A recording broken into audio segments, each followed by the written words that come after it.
Thank you, Daddy, and welcome back to the final segment of the Retire Young radio show. I am your host, Joshua David, and we're talking about the financial markets, retirement, how the smart money is doing things differently than the public. Al, I want to continue this discussion about retirement because we had so many calls come in the last segment for people that want to understand more about retirement techniques that the smart money is using. So I want to continue that. Now, we talked about self-directing retirement accounts, and there's a lot of listeners, unfortunately, that potentially have lost their job in the past 6 months here, 6 to 9 months, right? And now they have a good situation though. They have a 401k with an old employer, and they want to be able to take more control of that, right? So is it possible to roll a 401k into an IRA if you don't work for the company, or do you have to keep it there or have to have a money manager manage it for you? I think a lot of people think they have to keep it in the 401k, or they just do because it's easier and they don't know how to do anything different with it. But anytime you leave a company, your 401k becomes available to be transferred into a self-directed IRA. Why might you want to do that? Well, number one, you have many more choices. In your employer-sponsored retirement plan, you may have choices of maybe a handful of mutual funds, maybe some exchange-traded funds or some individual stocks, but not access to the leveraged assets we talked about, and really nothing that will protect you if the market is going down. If you're in a mutual fund, for example, a mutual fund manager cannot short the market, which is a way of making money in a down market. They can't go to all cash. In a self-directed IRA, you have access to the leverage assets we talked about. You can trade futures, Forex, options. You can trade stock. If you want to trade or invest in mutual funds, you can. But when we talk about those in these classes, I think you'll find that that's not going to be your first choice. The institutions are not doing that. They're putting you in mutual funds because the fees that they charge are quite high. It's a very lucrative business for Wall Street. So if you have a self-directed IRA, you have many more choices. You have assets that will participate in an up market. You have strategies and assets that will benefit you in a down market and in a sideways market, but you eliminate those fees. Here's an example. Let's just say that you have $100,000 and you put it in the market for 30 years at 7%. The return with no fees at all would be over $761,000.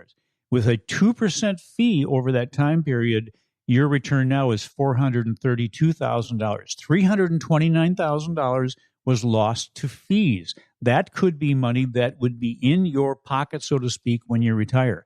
If you look at, you had mentioned the Dalbar study. I went through my pile of notes here, which is getting bigger every day, and I found it here. And what Dalbar is, I can't even see you anymore. No, I'm here. Just I can see your hair. You can hear me. That's right.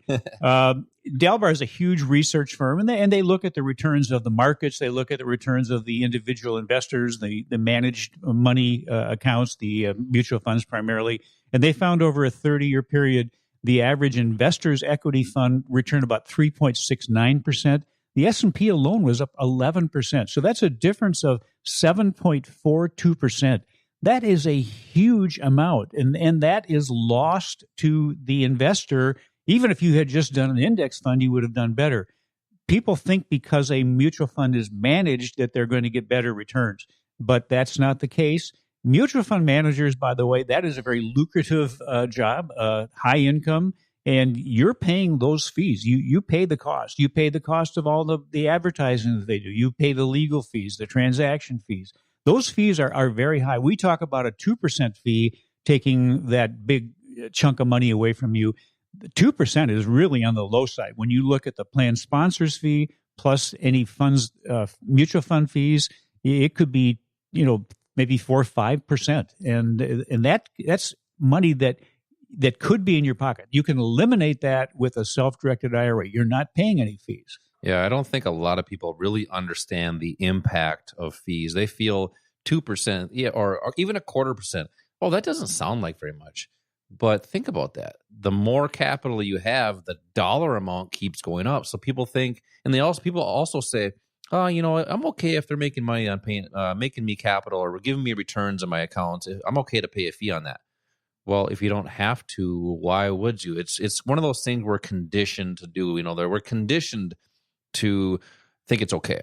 And a lot of people, I talk to a lot of people every week, and a lot of friends. I was having a conversation with some friends this week. I think it was last week, and they were talking about just not wanting to do anything because we're told to just give our money away. Well, we're not. Why would we do that? It doesn't make a whole lot of sense.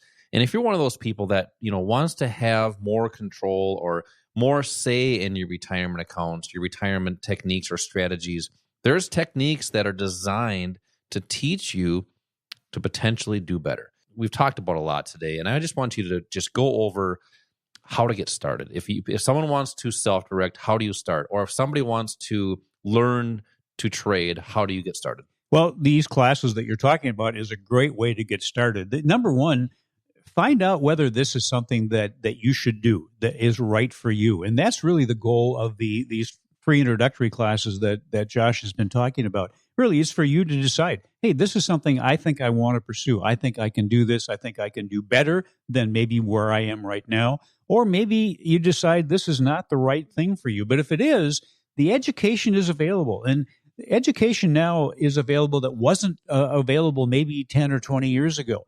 High-speed internet's available. Sophisticated trading platforms are available. The knowledge is there, but you also have to have the skills to use the knowledge. That's one of the things that is part of our education is the skill building process to properly use the knowledge. So you've got classes that will help you with the knowledge and the skill building, but also what Online Trading Academy did is to develop a proprietary education analysis and trading platform called Click for our students. It was built from the ground up for our students. It's designed to help people manage risk and identify the highest probability trades. It actually sends you an alert. It tells you if you've skipped steps or you have a low score on a planned trade. It's the only platform that I'm aware of that actually tells you to stay out of a trade. This is a bad trade. We can't make you not do it. It's designed to guide you through that process. Absolutely. It gives you the tools that are designed to make informed trading decisions and learn how to navigate markets with confidence. And that's really the key. It's intuitively designed to reduce your learning curve. And it walks you takes you by the hand and walks you down that path, those rules that I've talked about, the step-by-step process based on a set of rules that gets you to the point where it's going to help tell you whether this is a quality trade that is going to give you that high probability, high profit potential, or it will tell you this is not a good trade. You may want to not do this. You're right, and that platform is pretty powerful. It helps with the comfort to be comfortable with placing trades, but it also helps with the confidence, knowing that you followed your rules, knowing that you followed the strategy and did what you were supposed to do. And if you don't do that, it'll tell you. And that's why it's so nice to have something guiding you through that process. Hit them up with some words of wisdom. Well, I always talk about attitude as being an important thing, Josh. And for the non-pros, attitude is probably one of the most important components that's needed. You can't just ask for something or want something and expect it to happen. You have to believe in it and you have to go for it, but go for it properly prepared, not blindly. And that starts with the right education, the knowledge, the skills, prudent risk management, continuous access to learning, both online and in live events. That's what's going to prepare you to have the ability and the flexibility to properly participate in all of these market conditions. If you want to do something new, you have to believe. Same time, same place next week. Until then, retire young, my friends.